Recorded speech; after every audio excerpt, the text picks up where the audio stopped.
prière du soir en Gaspésie. Les derniers feux d'un jour vibrant allaient s'éteindre sur la crête des monts ravins escarpés. La nuit tombant sur les capes noires venait d'atteindre les bois secrets, épais d'ombre et de pins crispés.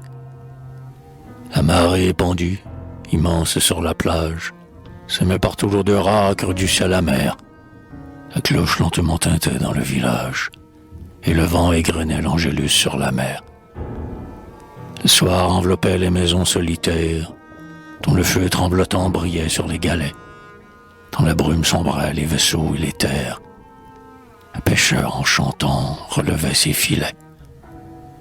Sur un rocher rigide où le flot vient s'abattre, une croix ancienne au bois lourd et fondu, tremblante, martelée lasse de combattre, laissait voir vaguement ses grands bras éperdus.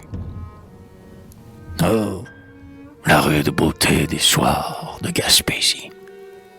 Fantastiques îlots, rochers au cap fameux, grandeur, immensité, sublime frénésie, des vagues assaillant les monts noirs et brumeux.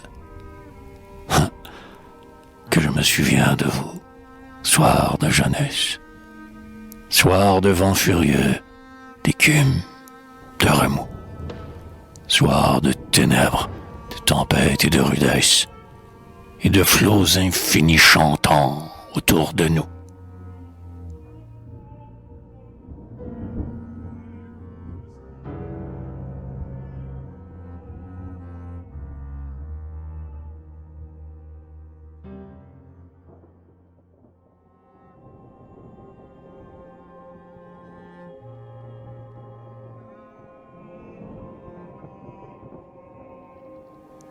Une porte s'ouvrait d'où filtrait la lumière de la lampe, fidèle ainsi qu'un souvenir. Notre mère criait « Venez pour la prière, vite, voici bientôt la nuit qui va venir. » Alors nous délaissions hâtivement la grève, ou des feux de bois mort par nos mains allumées, mais l'eau sable fin que la brise soulève fuyait vers le lointain en sillons enflammés. Et dans la grande salle où toute la famille se rassemblait, paisible et joyeuse à la fois, auprès de l'âtre chair où le rêve fourmille, nous faisions la prière en face de la croix. Vers le Père éternel montait notre pensée, vers le Maître de tout ce qui vibre et lui, et notre âme soudain devenait oppressée par la plainte des flots qui remplissaient la nuit. À grands coups répétait la mer envahissante. Sur la rive, les rocs frappaient et bondissaient. La rumeur de sa voix sinistre et rugissante se mêlait à nos voix et les envahissait.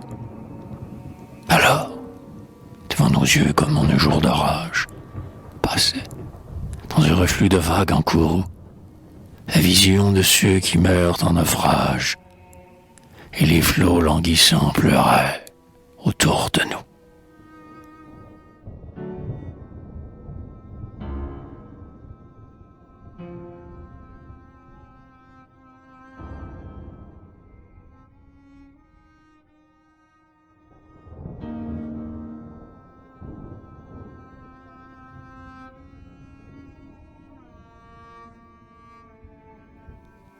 Avant de terminer notre sainte supplique, avant d'aller dormir au fond des lits sereins, notre mère, entendant gémir la nuit tragique, disait pieusement « Prions pour les marins.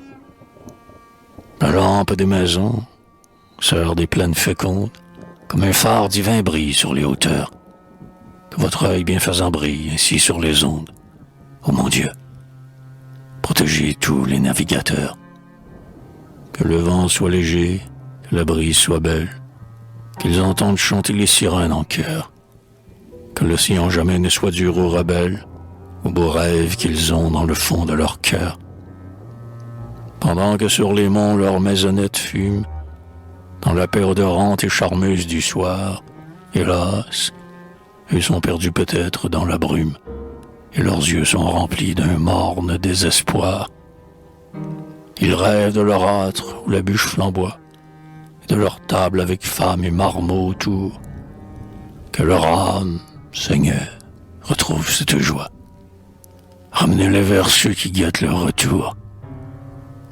C'est ainsi que, prenant pitié de leur détresse, nous implorions le ciel, main jointe, à genoux, pour ceux qui sont en proie à la vague traîtresse, et les flots en furie hurlaient autour de nous.